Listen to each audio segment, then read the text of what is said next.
What a kick from Oliveira, right to the body. Dolidze is rocked, but he's firing back. They're trading now.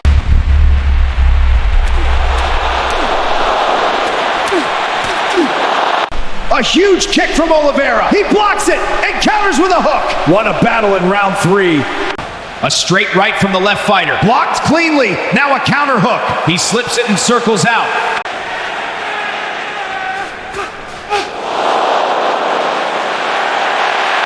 A strong opening jab from the fighter on the right, but the curly-haired fighter blocks it cleanly. Holloway with the right cross. Oliveira slips and counters to the body. What a pace in round 1. Holloway circles right.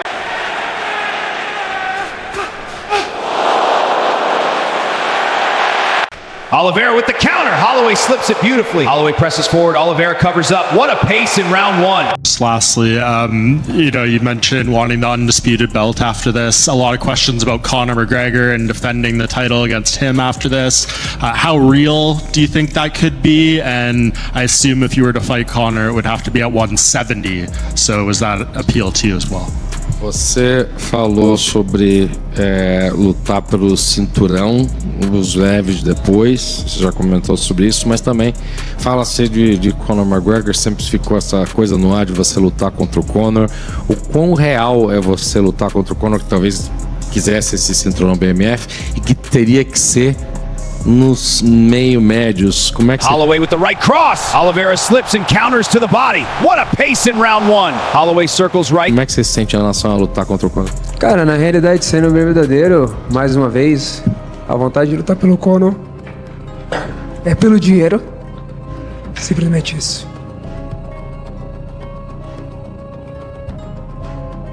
And the only thing that Conor has ever sold, and by sell I mean the only thing that he's presented that he has that he doesn't, is power. Very smart. In this industry, you do not... Oliveira with the counter. Holloway slips it beautifully. Holloway presses forward. Oliveira covers up. What a pace in round 1. The moment that could shake the entire fight world is happening right now. And the biggest name in combat sports may finally have met his match. Prediction you've believed, every analysis you've trusted, could be completely wrong after what's about to unfold inside that cage. Our champion is staring down the fight of his life, and the consequences of one single punch could rewrite the history of the sport forever. Are being challenged, records are on the line, and the pressure is so insane that even the most fearless fighters are feeling the heat. What happens in the final seconds will shock the world so badly. It could change everything you thought you knew about who truly rules the Octagon. Stay tuned, because... A huge kick from Oliveira. He blocks it and counters with a hook. What a battle in round 3. Being truthful, I've always been, and I'll be it again, to fight Conor, it would be for the money. That's it. Simply that. The White House fight card just keeps growing and growing, bringing in huge names from all sides. And honestly, the buzz around this event is on another level right now. Here's what's going on at the moment. There's a former champion who is only days away from stepping into the Octagon for his scheduled fight against Max Holloway. But here's the crazy part. His focus already seems to be somewhere else. It feels like he's already thinking beyond that matchup. Way past it, actually. His eyes are set on one of the most iconic figures the sport has ever produced. We're talking about Conor McGregor, the biggest star combat sports has ever had. And while fighters from all across the roster are rushing to call out McGregor for a spot on this event, doing everything they can to get his attention, Oliveira has now made his move as well. He's officially put his name forward for the fight, and he's not being quiet about it either. He wants that matchup, and he's making sure everyone hears about it. Conor's made it pretty open that he'll fight anybody, but I need you to be aware that that is one of the tactics and one of the things within this game. And I do wonder that. I wonder that with John Jones as well. Because some of these guys that we don't see fighting 3 times a year, they contractually have to be offered that, and I believe are.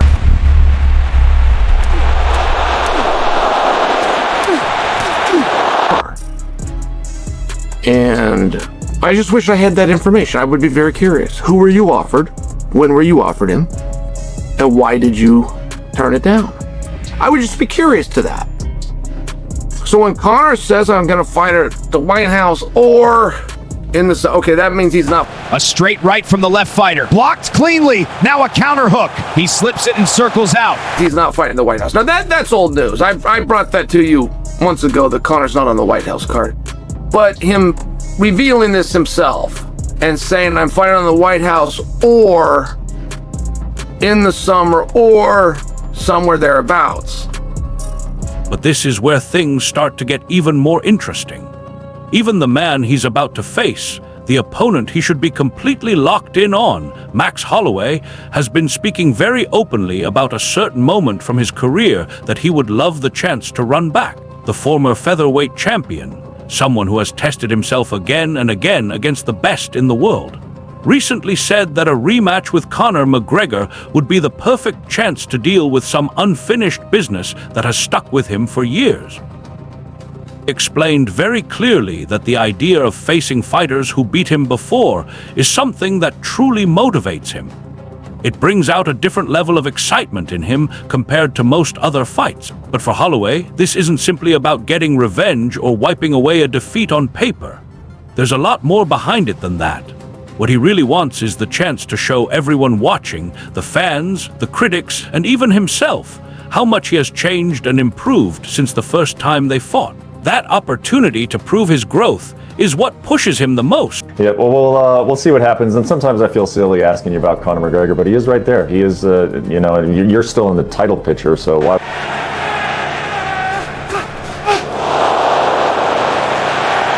So why would you be thinking about Conor McGregor? But it would be a really fun fight. I know you've wanted it in the past, so yeah, it'd be a fun fight. I mean, getting one back against everybody who got one over me would be awesome. So yeah. And here's the wild part: McGregor's name isn't just coming up because of Holloway and Charles.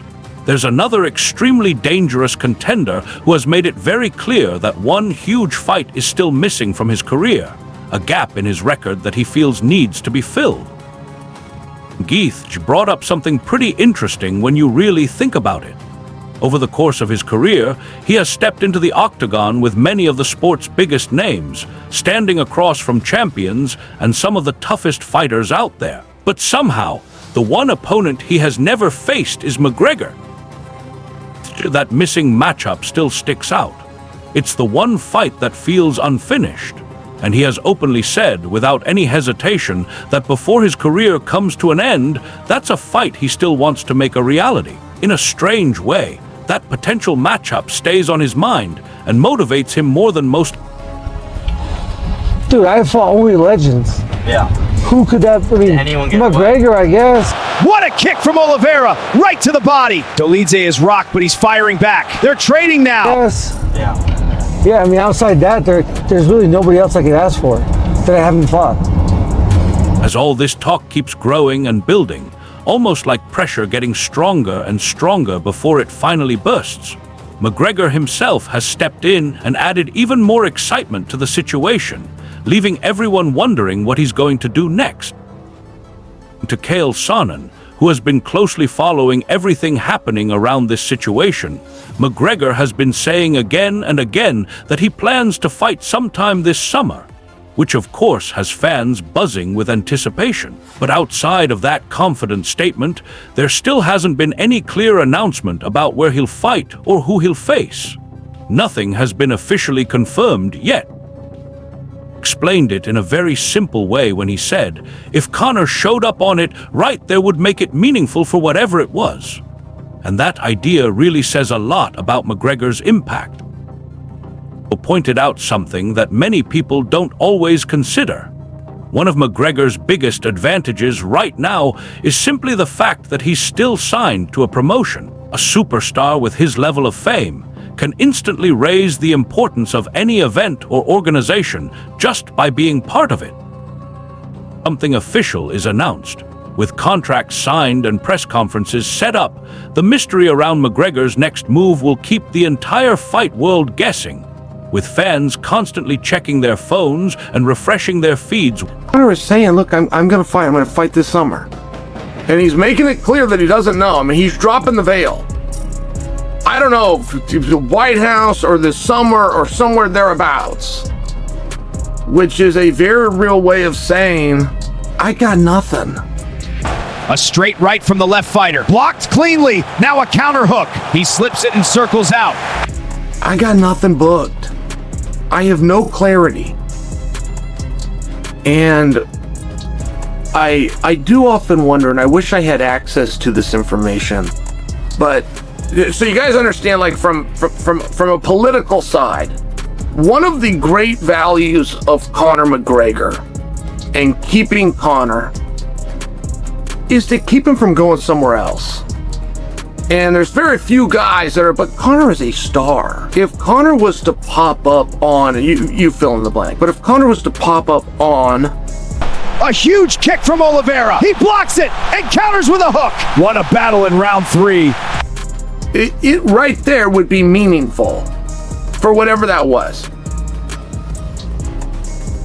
So one of the great values in Conor is to keep him. If he's going to offer the only monetizable commodity that a fighter has, which is the fight, the performance itself. Then Sonnen went on to explain the real meaning behind Conor McGregor's recent statements. And this is where the situation becomes even more interesting, especially when you look at it from the business side of things. He suggested that while McGregor might sound completely ready to fight anyone, anywhere, at any time, there's actually a lot more strategy behind those comments than most people realize. Pointed out that all the talk about a White House event or a fight happening this summer, as exciting as it may sound, doesn't mean that anything official has been arranged or signed yet. When you're dealing with fighters at McGregor's level, especially someone who has grown bigger than the sport itself, their contracts often require that they are offered potential fights as part of the agreement. That, keeping a superstar like McGregor connected to a promotion, is often more about managing a valuable asset than confirming a real fight in the immediate future. In the end, all this talk, negotiation, and public speculation creates the perfect blend of excitement and uncertainty, leaving the entire fight world watching closely, constantly guessing and debating what will actually happen. But I need you to be aware that that is one of the tactics and one of the things within this game. And I do wonder that. I wonder that with John Jones as well. You know, some of these guys that we don't see fighting 3 times a year, they contractually have to be offered that, and I believe... Oliveira with the counter. Holloway slips it beautifully. Holloway presses forward. Oliveira covers up. What a pace in round 1. Are. And I just wish I had that information. I would be very curious. Who were you offered? When were you offered him? And why did you turn it down? I would just be curious to that. So when Conor says I'm going to fight at the White House or in the...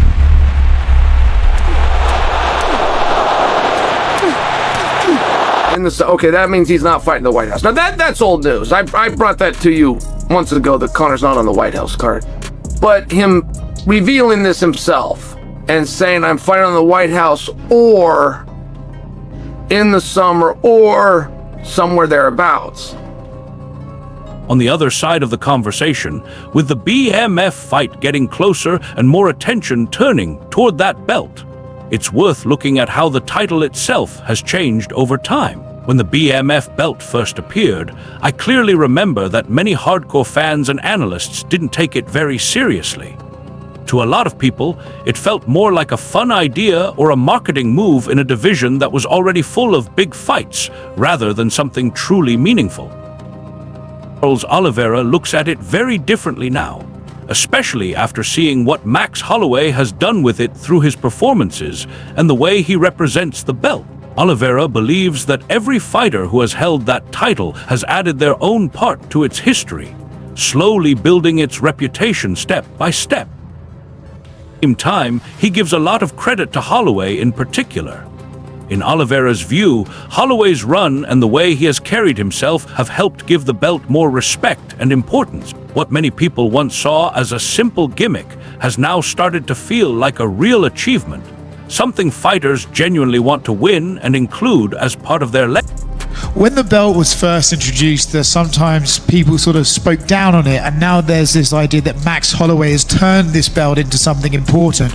Do you agree that Max has turned this belt into something that fighters should want to take, or is it just, hey, a belt is a belt? Cara, eu acho que cada um teve a sua importância. Quando começou, como foi, na forma que foi, agora o Max vindo fazendo a história dele, eu acho que cada um teve um ponto, uma chave para poder fazer cada vez mais valer esse cinturão. I think each and every fighter that actually has held it has had its importance and giving it its importance. And I think that they've had their ways, and now Max has found a way to give it even more importance to a belt like that. Oliveira also spoke very openly about the time he spent training with the legendary Demian Maia, explaining how valuable it is to bring together two high-level minds in mixed martial arts while preparing for such an important fight. He described the experience as something truly special, the kind of opportunity he'll remember throughout his entire career. Praised Maia for being so complete as a fighter. He talked about how sharp and technical Maia is when it comes to striking, and of course how elite his grappling is on the ground. On top of that, he highlighted Maia's incredible fight IQ, something built from many years of competing at the highest level of the sport. To Oliveira, the training sessions were intense and extremely focused. He explained that having someone with Maia's knowledge and experience in the camp helps improve every part of preparation, from game planning and technique to the mental side of stepping into a fight. It's a partnership he truly appreciates. And when he speaks about it, the respect he has for Maia is... A question. You posted working with Demian Maia. Obviously, you're both so well known for your submissions. Can you just talk a little bit about what it's like when two great jiu-jitsu minds like you two work together? Cara, com certeza, 100%. Lembrando para todo mundo, a gente não tá fazendo jiu-jitsu, tá assistindo MMA. A strong opening jab from the fighter on the right, but the curly-haired fighter blocks it cleanly. Demian é um cara gigante, um cara que tem uma história linda dentro do UFC, né? É um cara que tanto em pé como no chão é muito bom, sabe, tem a mentalidade, sabe fazer. Então a gente treinamos, se dedicamos. É muito bom ter um cara ali que pode te ajudar, pode falar coisas boas para ti. Então sou muito grato por Demian ter pelo segundo campo junto com a gente. This is huge, and I just want to remind everybody, this is not jiu-jitsu, we're actually doing MMA, so it's important to have somebody like him that obviously, we put the work together, we got to go. Holloway with the right cross. Oliveira slips and counters to the body. What a pace in round one. Holloway circles right. Together, we made it happen, we dedicate ourselves to this, it's so good to actually have somebody to, saying positive things, just kind of pulling you up and helping you out. So it was pretty cool to have him in his second camp. After sharpening his abilities while training with legends like Demian Maia and pushing his overall game to a higher level, Oliveira is now placing his full attention on what could be the toughest test of his career so far, a showdown with Holloway for the BMF title. With so much at stake, Holloway has no problem recognizing how dangerous Oliveira is. He openly calls him a real BMF himself and quickly shuts down the simple narrative that this matchup is just another striker versus grappler situation. He pointed out something important that many casual fans might overlook. A lot of Oliveira's most impressive submission victories actually come after he has already done serious damage on the feet. He often breaks opponents down with powerful striking first, then finishes the job once the opening appears on the ground. That mix of heavy striking and elite finishing skills makes him a very unpredictable and dangerous challenger for the belt, someone who can threaten you no matter where the fight takes place. Fighters carrying serious power and world-class abilities, this matchup has all the ingredients to become one of the most exciting battles the BMF title has ever seen. The kind of fight fans will remember and talk about for years. At the same time, Holloway has been very honest about how he feels regarding his first fight with Charles Oliveira. In his mind, that matchup never felt completely settled. Even though the result is officially recorded and part of the stats, it still feels unfinished to him, like something that didn't play out the way it truly should have. the rematch is finally confirmed and the date is locked in, Holloway is extremely motivated to get back in there and make things right. This time, he wants the world to see what really happens when these two elite fighters meet again under the bright lights. Of course, redemption plays a role, but more than anything, he wants to prove beyond any doubt that he belongs right at the top of the division, competing with the very... The finger point down, right, has taken on a life of its own. I feel like you always did that because, let's be honest, you're one of the coolest guys on the roster and it's a very cool thing to do. And now we're seeing other guys do it and it's not that cool. It's actually kind of shit when they do it. Do you feel like, hey, maybe I'm going to have to retire? A straight right from the left fighter. Blocked cleanly. Now a counter hook. He slips it and circles out. Retire this thing because other guys are jacking my style and making it bad. I mean, it is what it is. It is what it is. You know, we can't take it back. And if they're just gonna keep, you know, in your words, butchering it, I mean, that's on them. You know, I think that moment transcended this,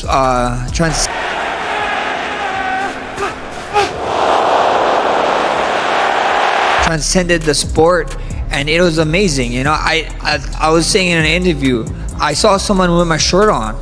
And I was like, oh, sick shirt. And be like, oh man, they're losing their mind with me. But then they was like telling me, I'm not even an MMA fan. I saw this clip and then I saw your shirt at Pakistan. That's why I bought it. So that's how cool that moment was, you know. And if guys are looking for that type of moment and that type of feeling, you know, keep doing it. Beyond what happens in the Octagon, Holloway's famous finger point down moment has taken on a life of its own, spreading far past just MMA fans.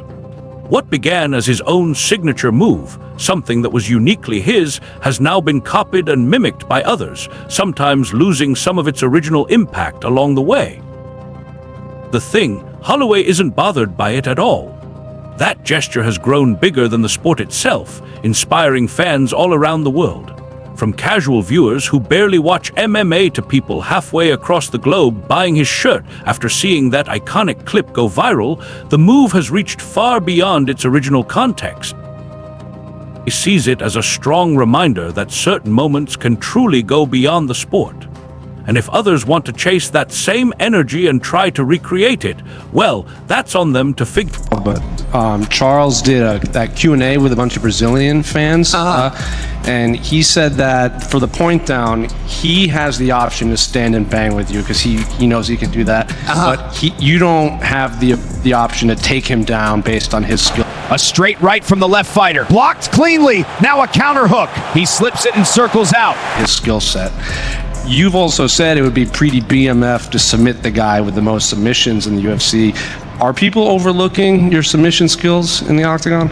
I mean, it is what it is, you know. Like I didn't get to show too much of my submission skills in the Octagon anyway, but what a kick from Oliveira, right to the body. Dolidze is rocked, but he's firing back. They're trading now. That would be pretty BMF, right? That'd be pretty BMF to go get it, submit the submission artist. That'd be amazing, but you know, Charles can say whatever he wants. He can say whatever. I can say whatever I want. Come Saturday night, we get to find out. It's the beautiful thing. When it comes to the fight itself, the moment that cage door shuts, Holloway knows that Charles can talk all he wants about having every option available, whether it's standing and trading strikes or defending takedowns with top-level skill. But Holloway isn't fazed by any of that. Fully confident in his own complete set of skills, including his submission game, which many casual fans haven't really seen because his striking usually steals the show. The idea of potentially submitting one of the UFC's top submission specialists, a fighter known for finishing opponents on the ground, is exactly the kind of BMF moment Holloway lives for and dreams about. Night arrives and everything is on the line. All the talk, all the hype, and all the predictions will be decided exactly where it matters most, inside that cage under the bright lights. And make no mistake, Holloway is ready to give everything he has. Every ounce of energy, every skill, every bit of heart and warrior spirit will be on display, showing why he's regarded as one of the sport's fiercest and most respected. No, we don't want to see the last 10-second madness. from Oliveira. I hope. Obviously, I'm a big fan of both guys.